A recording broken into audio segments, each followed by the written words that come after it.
This week, Shabbat coincides with Halloween, which is not a Jewish holiday, but that doesn't mean that we don't have some spooky stories of our own.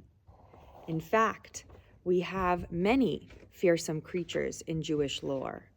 Take, for instance, the Leviathan, a giant sea serpent who terrorized the sea and the earth until God put it in its place.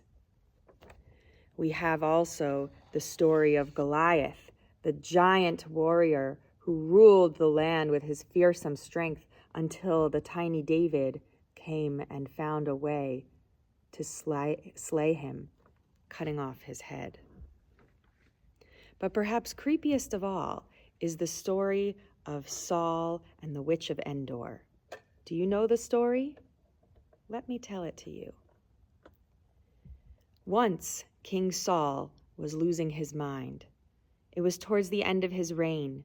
He had lost the favor of God, and he knew that King David was going to ascend the throne after him, and he was terrified. To make matters worse, his prophet, Samuel, who had always been his advisor, had died. One day, the Philistines began to muster outside of the Israelite kingdom. And Saul was terrified, and finally in his madness and desperation, he went to seek out the spirit of Samuel. Now this was illegal, as Saul had forbidden the seeking out of spirits or doing magic of any kind. But he looked up a woman who was known to have this ability to bring back spirits, and he went to her in disguise. And he said, "Please, can you bring back to me the spirit of Samuel?" And she said, "You know I can't do this. It's illegal." And he said, "Please, you must help me." So she began to bring back the spirits, and when she saw that this was in fact Samuel, by the light of the spirit she noticed, "Oh, you are King Saul." And he said, "No, please, don't be afraid." She said, "How can you trick me like this? You will have me killed." And he said, No, I just need your help. Please, tell me what you see."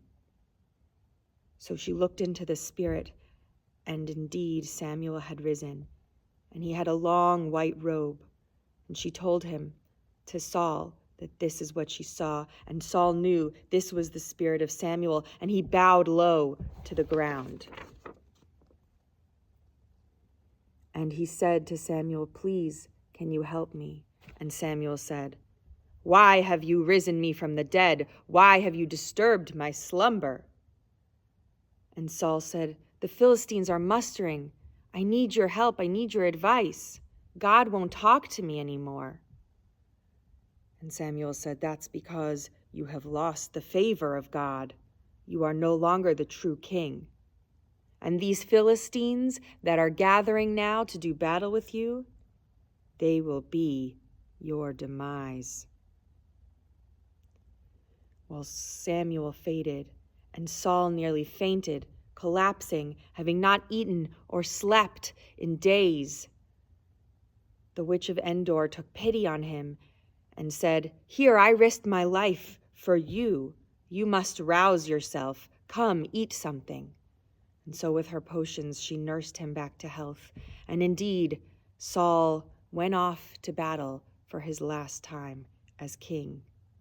For just as Samuel had predicted, this battle would be his last, the Philistines killing King Saul and his sons.